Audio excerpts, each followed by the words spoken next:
Echo. Let's see if it comes through here. Rooms in a cave. Rude grooms in a cave. Rude grooms in a cave. Rude grooms in a cave. Rude grooms in a cave. Cave. That's the intro. We don't need Kara. There it is.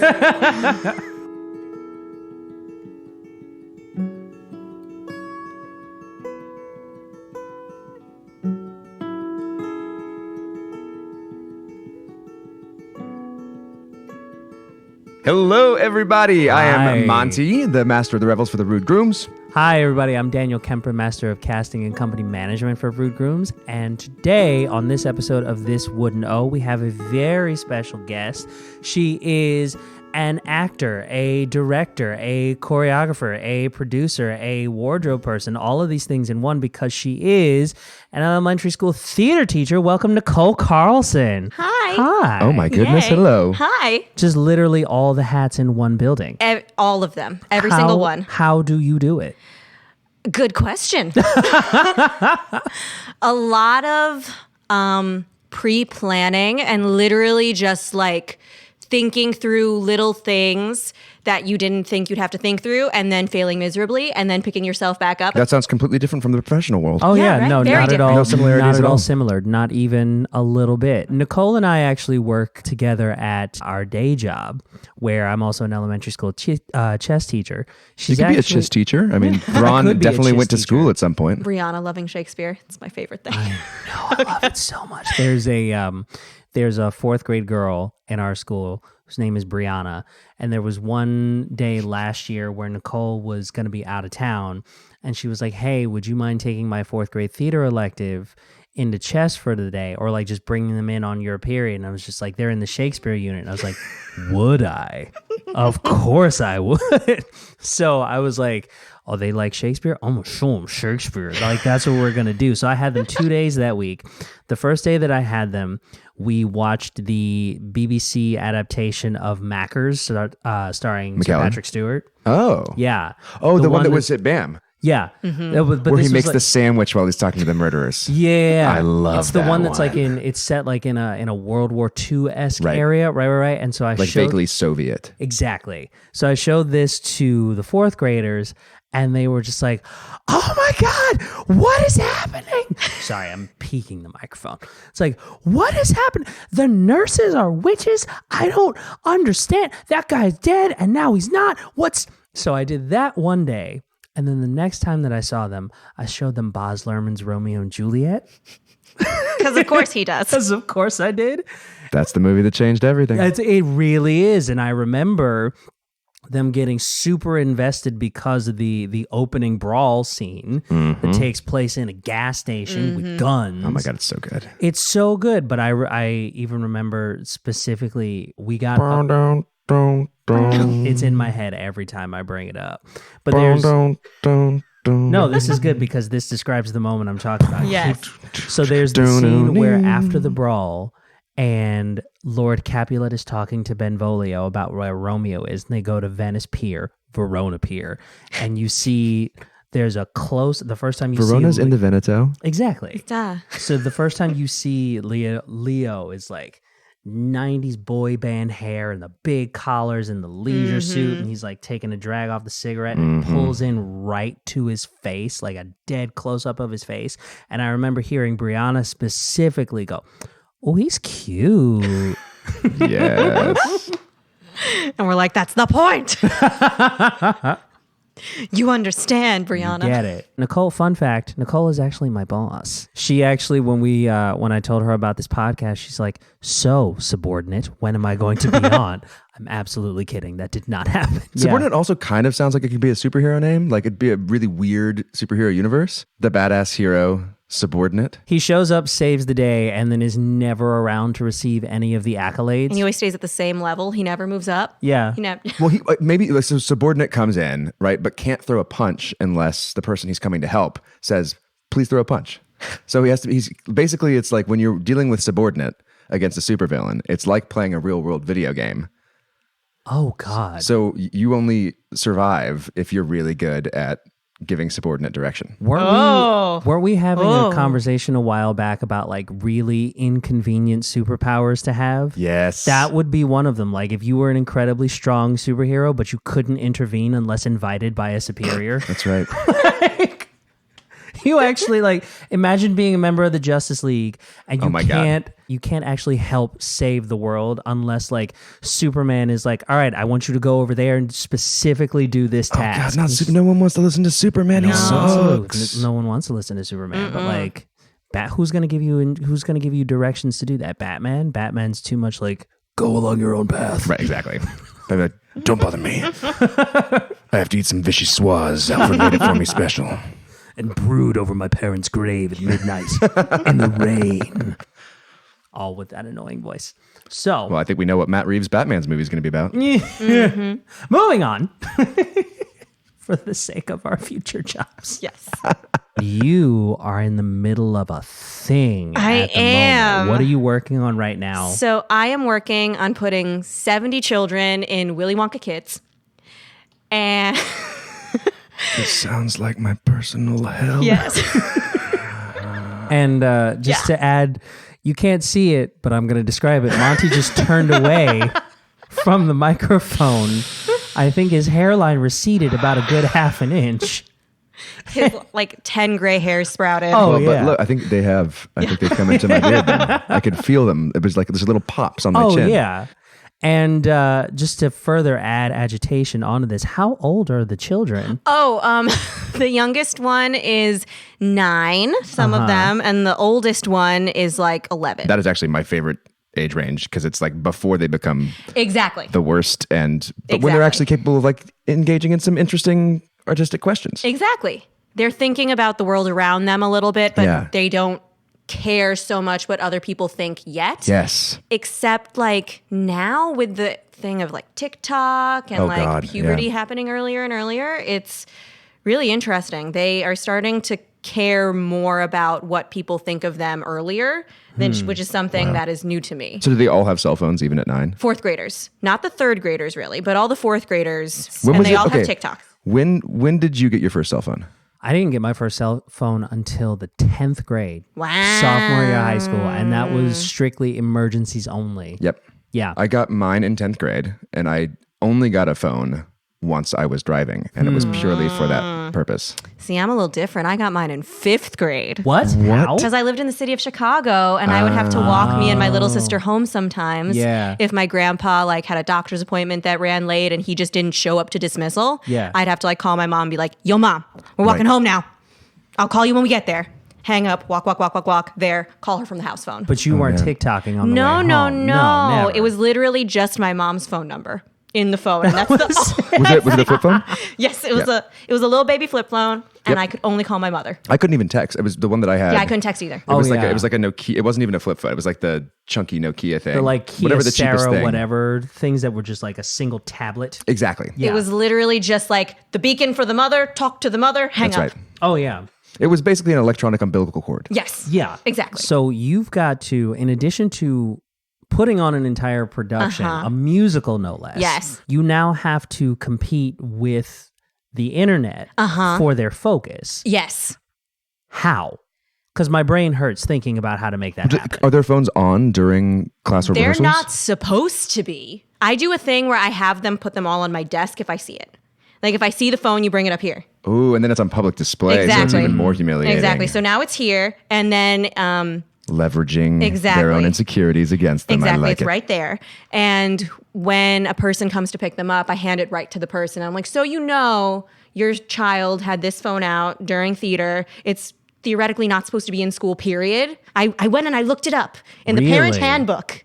I found it and I put it on my smart board. So if any of the children have any questions about the cell phone I'm policy. going to start doing that, Yes. particularly for the 4th graders and after school. Yeah. And so I don't give it back to them. I give it back to the parent. And the parent's like, oh my gosh, I'm so sorry. They know this is only for emergencies. And I'm like, Right. yeah, well, they were TikToking on it. So Look, sometimes you just have to TikTok. If you- Like, it's it really is an important. emergency and you cannot help it. You must. I understand this. You just have to TikTok. Do you? you have to Yes. lip I'm sync. not even a part of the TikToking generation. I just figured out the functionality Dude, of it's Instagram awesome, though. stories. But You don't have TikTok? no.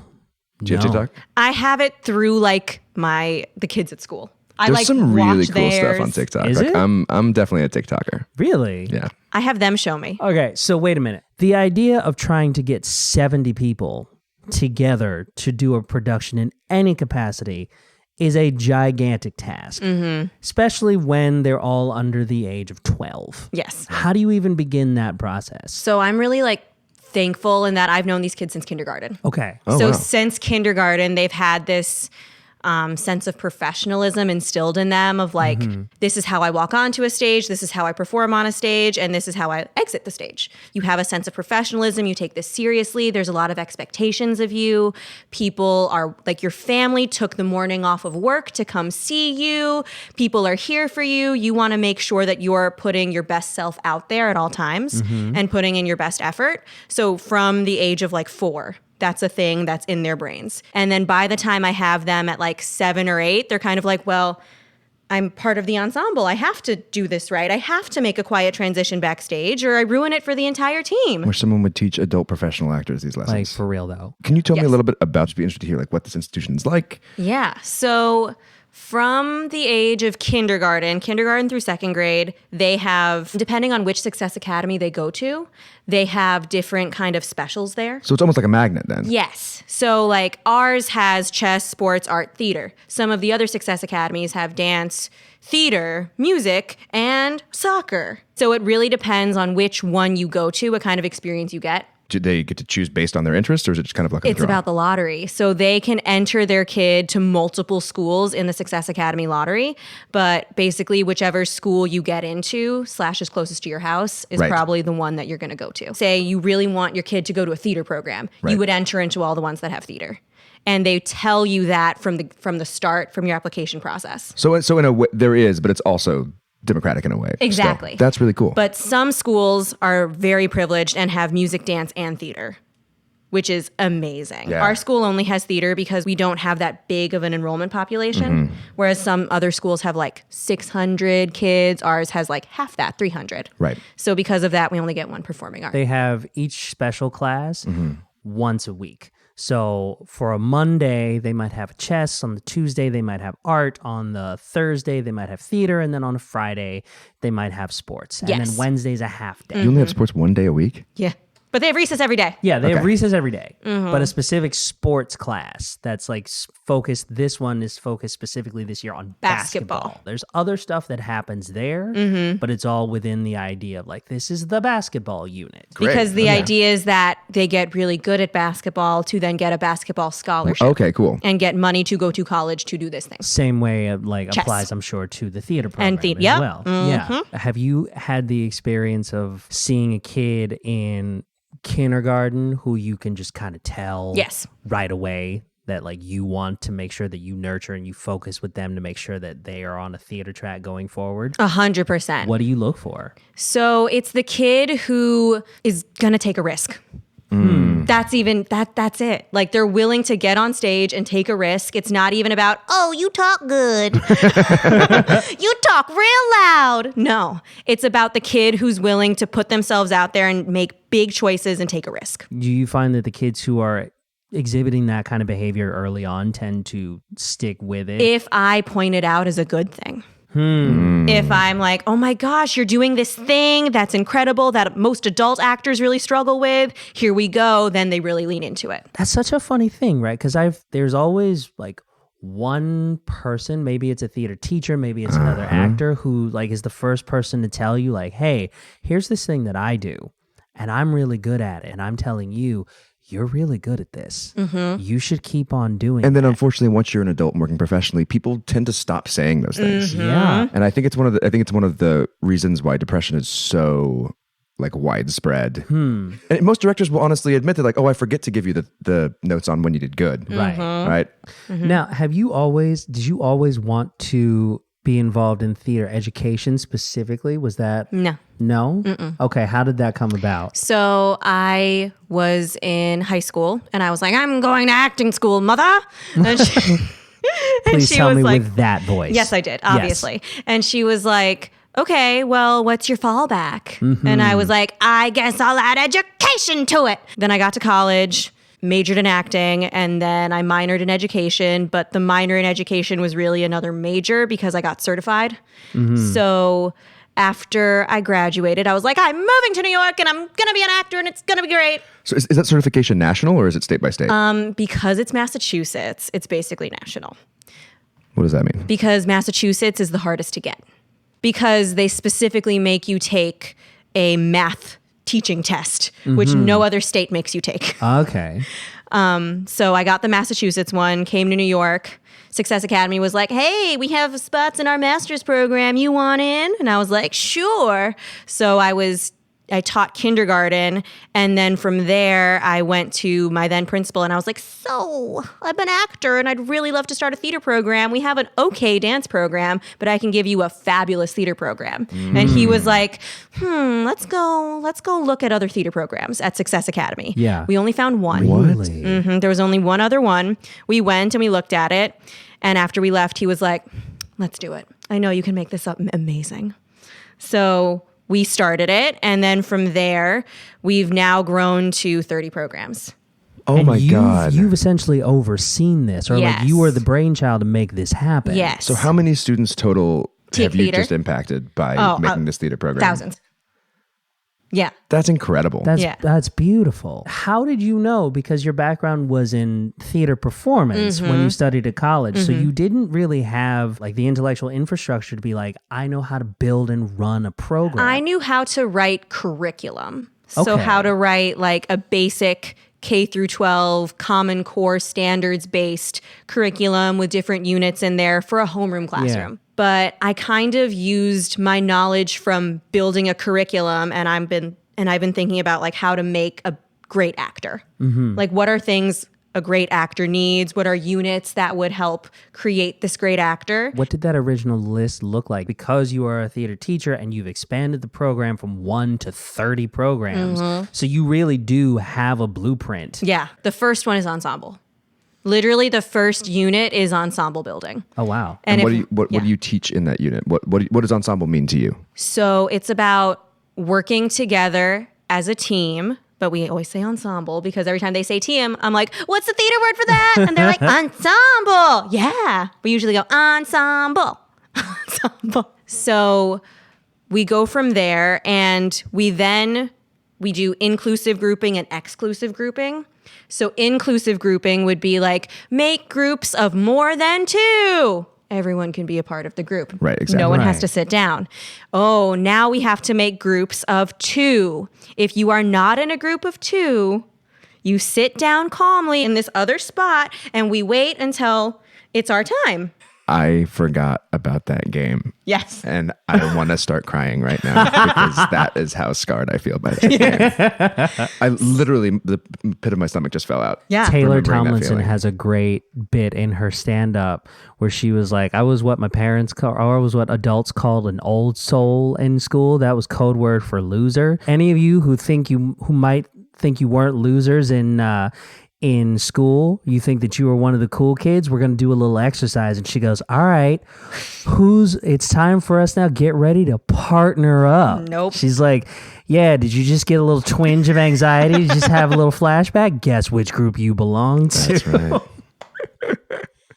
So we do that activity as part of ensemble building. And basically we do that activity until everyone is willing to say yes and just sit. Because if you have any kind of reaction, any kind of like, oh man, or like then it's like, oh, our ensemble isn't that strong because we're not willing to be there for each other and like work together at all costs. So then we stop the game and we try it the next time. How long does that usually take before they get a sense of ensemble? Typically we get through it in about 2-3 classes. Okay. Wow, that seems much shorter than I would assume. Yeah. How long are the classes? 40 minutes, once a week. Oh my God. Yeah. So these are kids, like I said, I've seen them since kindergarten. We have like leading up to that times where they can kind of practice failing safely.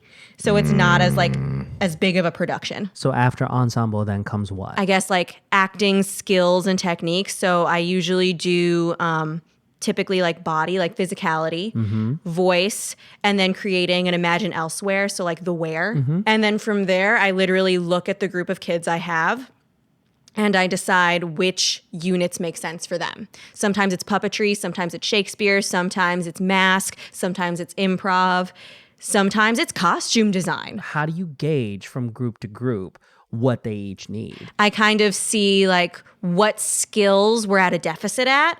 And then from there, I pick the unit that's going to match where we're at. So for example, if it's a group of kids who is struggling with physicality and finding themselves in their bodies, mask. We're going to do mask. If it's a group of kids who really inherently gets subtext, really inherently like is drawn to a story and characters and other worlds, we're going to do Shakespeare.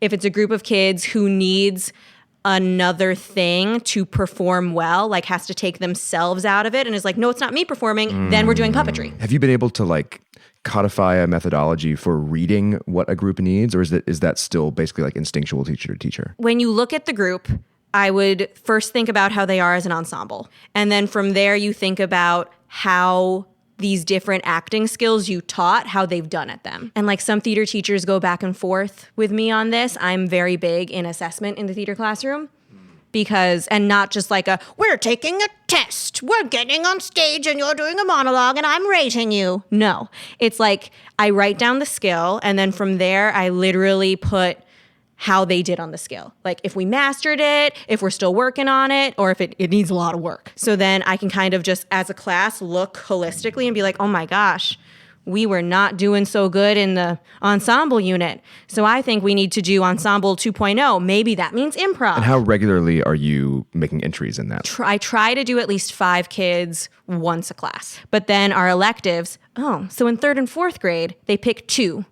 Oh. So the kids who I'm doing this musical with see me twice a week. So the way that the electives work is at the beginning of the year, all of the specials teachers will come to the 3rd and 4th grade classes and essentially we'll give them a survey because we're getting them used to the idea of picking their own schedule, like choosing their schedule. So we tell them you're allowed to take 2 electives this year.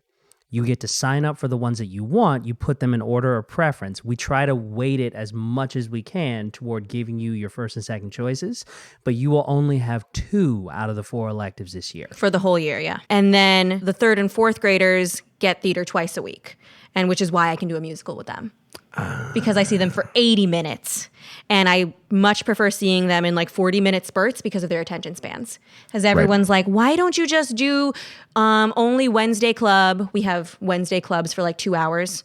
They're like, you should just do your Wednesday club as your musical because you see them for 2 hours. And I'm like, but their attention span goes away after half an hour. Right.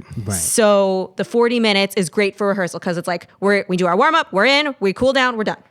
I remember my school, like the entire time from middle school until I graduated high school, every year they were like, we're going to switch to block scheduling next year. And I think especially as like young dudes, our attention spans just could not stretch that far. And I remember even in college, like even at 19, 20, like not for a lack of really wanting to pay attention, but there after was 45, only so 50 much minutes. bandwidth that you would devote to it.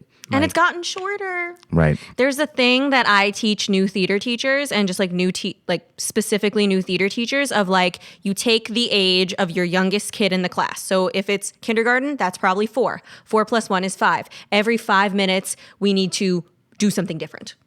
Whether it's going from sitting to standing, it's just like that's their attention span. A 4-year-old can really only sit for 5 minutes. After 5 minutes, you've lost them. They're typically wiggling. They're looking around the room. They start asking for the bathroom. They start asking for water. Again, sounds so different from professional actors. Very different. 5 minutes, they're definitely asking for the bathroom. Oh, yeah. 1000%. It's like, Yes. I haven't read a line in 5 minutes. I'm going to go walk over to the water cooler. I need to go to the snack machine. But actually...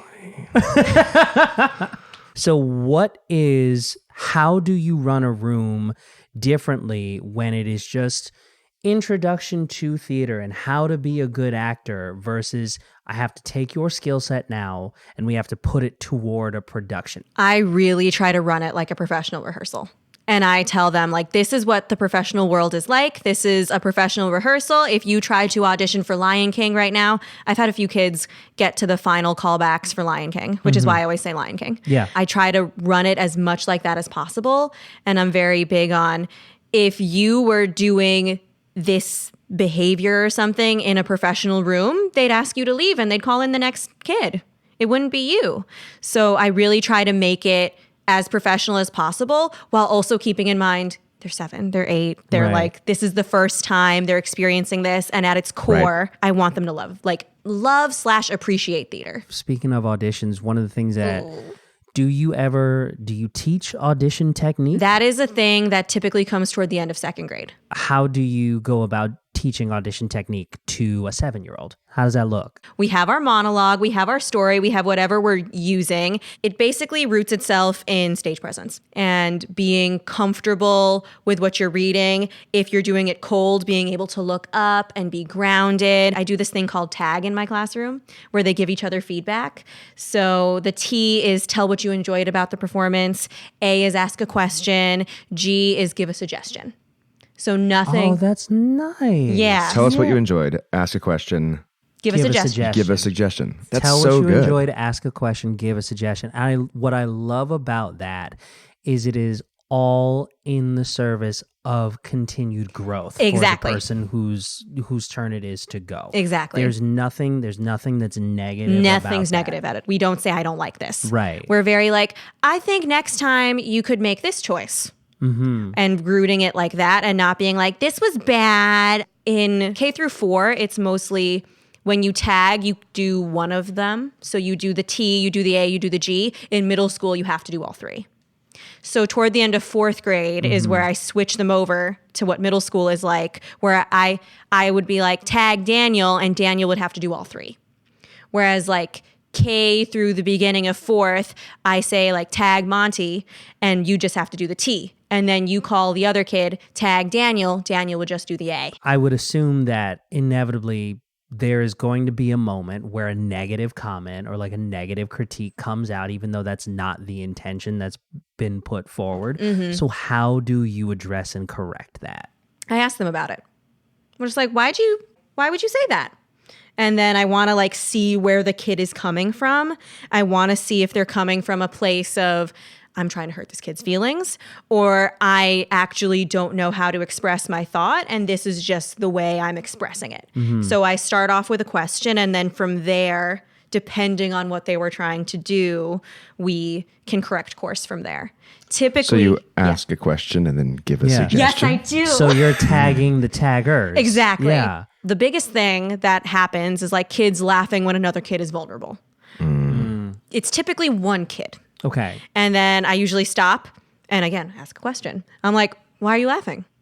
And from there, depending on what they say, I sometimes if they're like, well, it was funny, and they're like trying to be mean, then I'm like, we never do that in here. That's not supporting other actors. That's not kind. That's not being an ensemble member. But if they're like, oh, I just really connected with that, then I'm like, oh, okay. I notice if it's like a thing, like if they keep doing it, then I'm like, okay, now I've kind of lost a little trust in you. You keep laughing during these things, which makes me think I can't put all the trust I had in you in you. And now we come to rehearsal. Yes. You got rehearsal with 70 8 to 11-year-olds. Can you please stop? Please. So you have these 8 to 11-year-olds. Oh God. Scores of them. Oh God.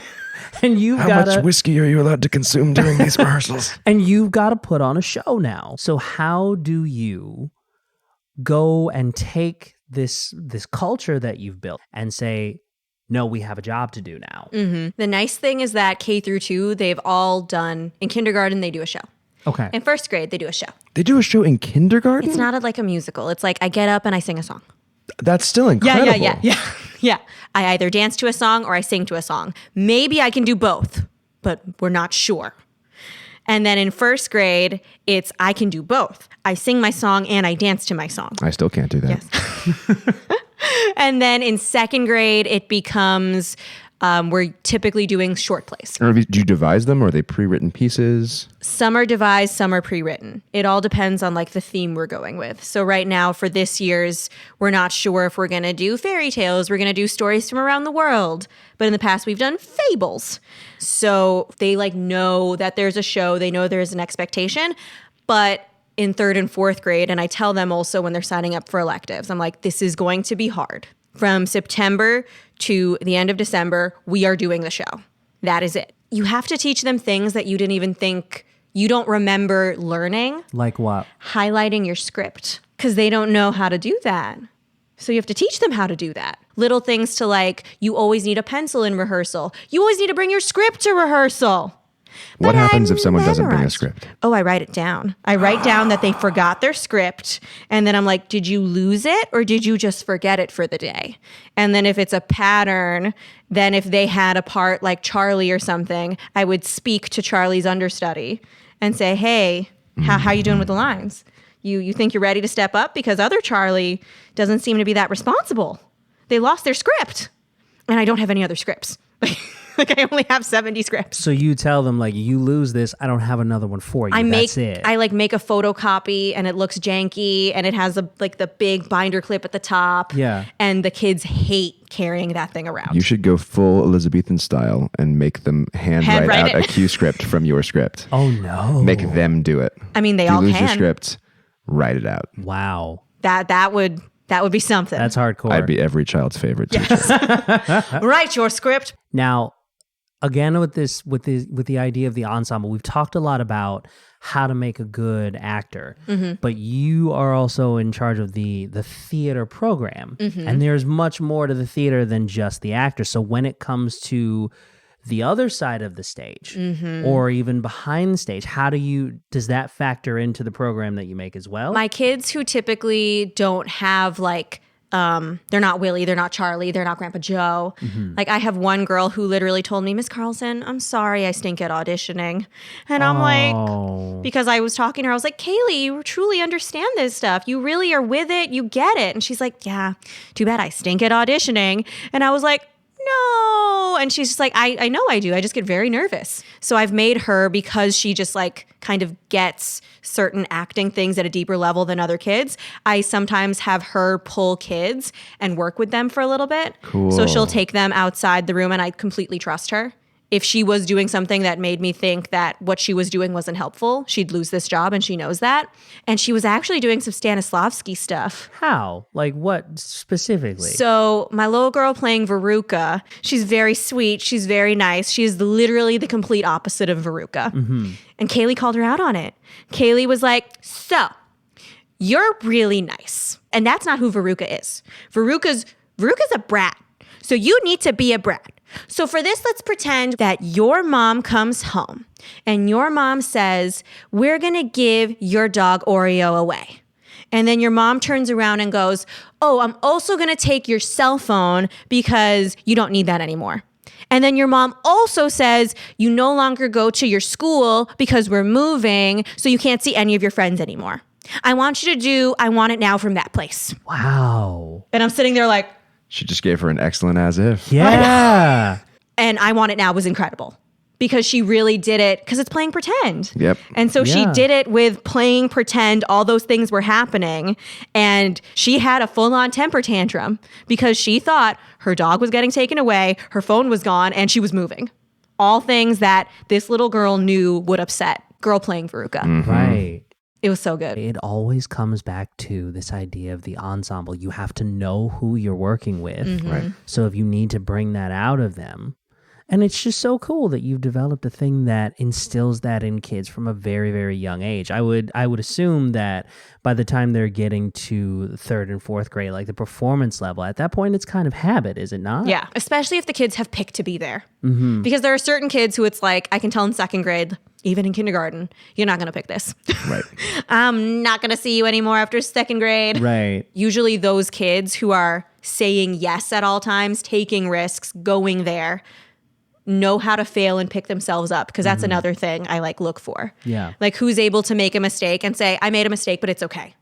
And not, I made a mistake and I'm miserable now. One of the reasons that I love getting to work with young actors, sometimes just going back to those basics, you get so far away from them in the professional world, and just regrounding yourself back to what seems like too elementary to be useful is not only the most useful thing, but the most essential thing. So on top of Willy Wonka, our Wednesday club is doing these pieces. It could literally be whatever they wanted. Like it could be a monologue, it could be a scene, it could be a poem. But I started with the question of what's the one problem that's facing your generation? You're asking this of 3rd and 4th graders? Yes. Wow. And a lot of theirs were about being a kid and like actually being a kid and embracing being a kid and not trying to grow up too fast. Wow.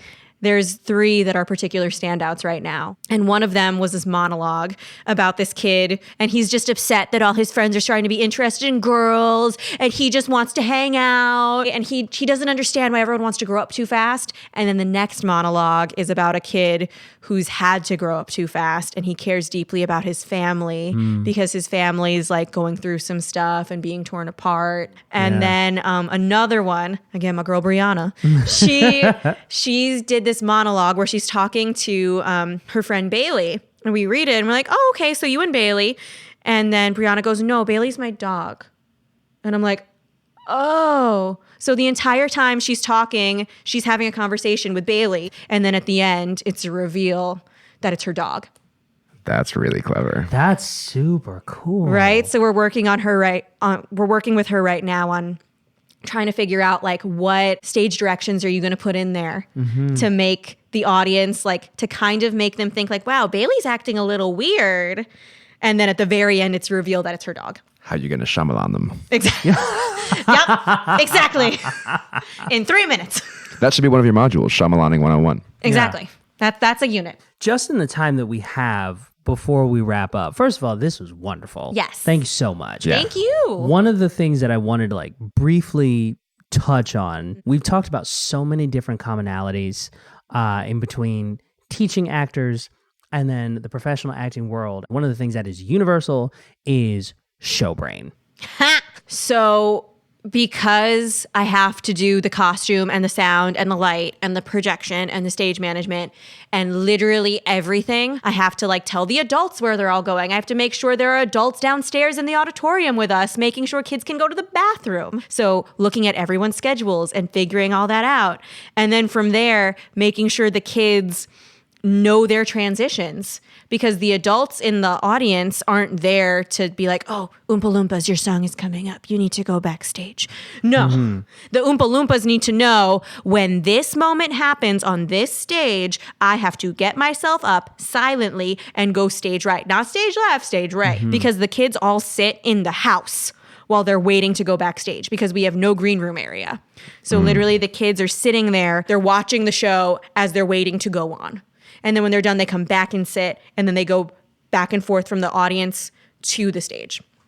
So show brain, like literally everything is about the show. I forget like things with the K through 2 classes start to become more theater appreciation-y. Like this is definitely the time of the year where we watch Shrek the musical and we talk and discuss heavily Shrek the musical. And we talk about prosthetics and all that Shrek the musical stuff. And that's what K through 2 becomes because I'm so consumed with 3rd and 4th grade. Specifically right now, my show brain is about this costume rental that was supposed to be shipped out on Tuesday, that I hope was shipped out on Tuesday, that I really need to arrive by this Tuesday so I can go try on all the costumes on all the kids and make the necessary like costume adjustments, hem things, staple, safety pin things if need be. But the lady never sent me like a tracking number. So I'm like, did you send my costumes from Wisconsin? Oof. I need all 70 of these costumes to arrive now. Yeah. So I can try them on. I have to do 70 costume fittings like this week. Personal help. But one of the things that I've noticed in my short time working with you is it always looks effortless. And the amount of satisfaction, the sense of pride that I've seen these kids walk off the stage with is wonderful. Like it's a thing that I've never really seen in an elementary school program before. The best thing is like when you have middle schoolers who will come back and be like, that time we did Lion King is still the best thing I've ever done. Wow. Even my like middle school shows aren't as good. And I'm like, why? okay. Let's unpack that more later. Tell me who that theater teacher is and we'll discuss. Because I'm in charge of them too. Exactly. I'm like, I need to know what they did and how they're training you. But also, I want to feel good about myself. So thank you. Also that too.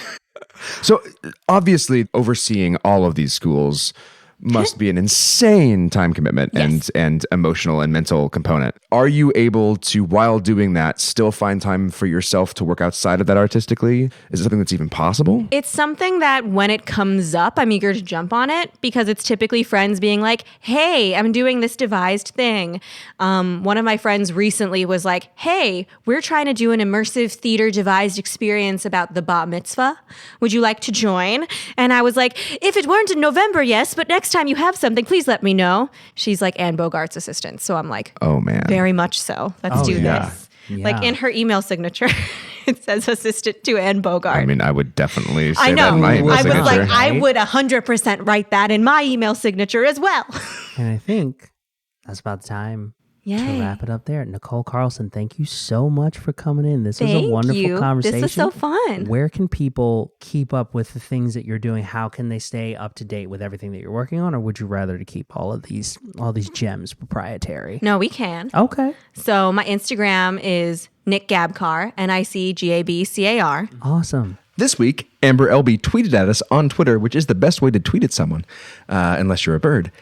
All of you could be watching a live stream of This Wouldn't Know podcast at This Wouldn't Know right now if you become patrons of @Rude Grooms. It's worth it. Plus, it helps bring Shakespeare to life. Thank you, Amber. Thanks, Amber. We love bringing Shakespeare to life, and we love tweeting, and we love live streaming. Then Amber also tweeted at Montgomery Sato and at The Daniel Kemper an amazing trailer of The Mandalorian, where they swapped out all of the sound for the music from the Cats trailer, and it times out beyond perfectly. I literally watched it 4 times in a row, and I was sobbing at the end of the first one, and I didn't stop until 10 minutes after I stopped watching the 4th one. I don't know why. I remember replying to Amber's tweet of that trailer in disbelief, just saying to myself, this should not work. It should not go together, and yet it does. You know what? I feel like that's the perfect thing for this podcast. Right? Mandalorian and Cats mashup. Like, that's pretty on brand for us. Yeah. If you would like to share your thoughts or send us a bottle of wine, you may tweet at us or Insta at us at thiswouldknow at Rude Grooms. You can also email us thiswouldknow at rudegrooms.com. And we highly encourage you to record an audio question and send it to us so that we can play it back on the air. Continuing with our segment from last week, we are each going to recommend something for all of you listening that we are either watching, reading, playing, some piece of art or media that we are currently consuming. Monty, do you have yours or do you want me to start off? Oh, I will totally start this one. Great. So this week, I have a television show on Apple TV Plus. It's called Dickinson. Tell me more. So this show is Haley Steinfeld from True Grit, who was so amazing as a 13-year-old actress and is now beyond extraordinary at like 22 or 23. It is so unexpected, particularly in the first few episodes. There's almost a magic realist element to it. It's about Emily Dickinson, but it is not a traditional period piece in any way. The music is very contemporary. There are all kinds of stylistic things. Wiz Khalifa plays Death. That's great. Yeah.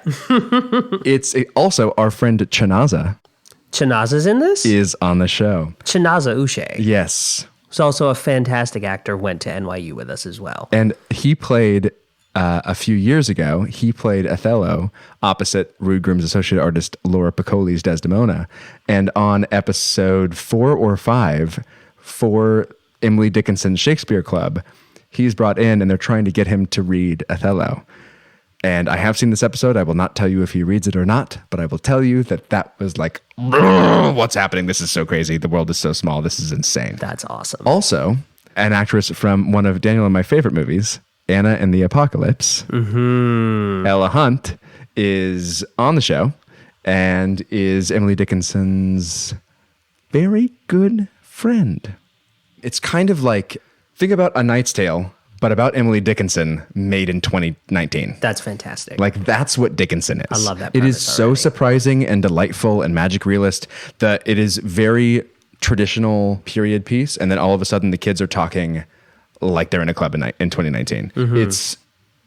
It's awesome. I'm going to recommend a book, Leadership in Turbulent Times by Doris Kearns Goodwin, who, and this is possibly one of the nerdiest things you will ever hear me say, who is my favorite presidential historian. This is a book where she profiles 4 different presidents: Abraham Lincoln, FDR, Teddy Roosevelt, and Lyndon Johnson, both in their early life leading up to their run for the presidency and then their time in office as president.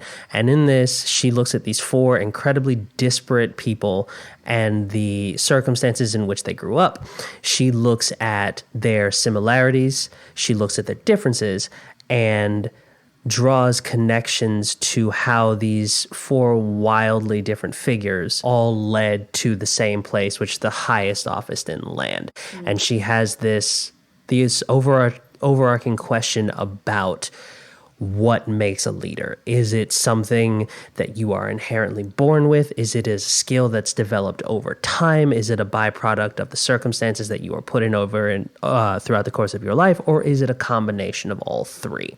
And she uses the different examples of these men's lives to sort of ask you the question and present evidence to fill in the blanks. I'm finding it really fascinating to read. It's also really interesting to me which of the 4 presidents that she's profiling that I most identify with.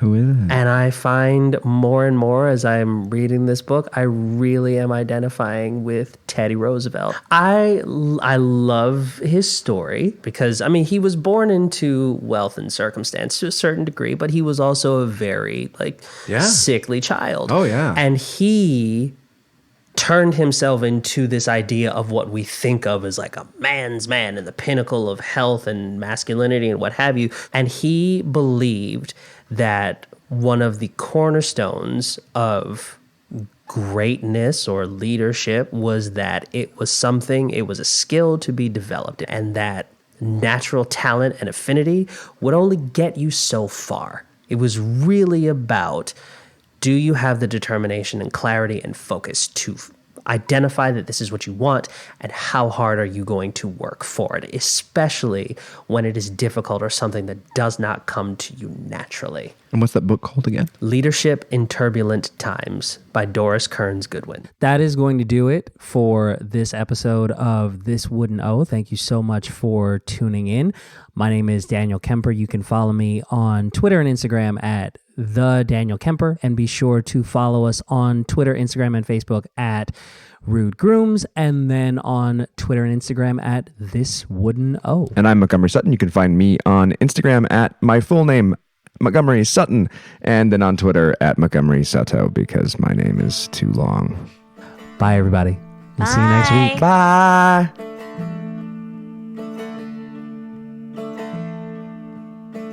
Thank you for listening to this week's episode of This Wooden O, hosted and produced by Daniel Kemper and Montgomery Sutton. Original music is by Kara Arena. This Wooden O is brought to you by Rude Grooms, a Queens, New York-based theater company creating epically intimate theatrical experiences in public spaces, non-traditional venues, and new media. Learn more at rudegrooms.com or follow us on social media at Rude Grooms and at This Wooden O.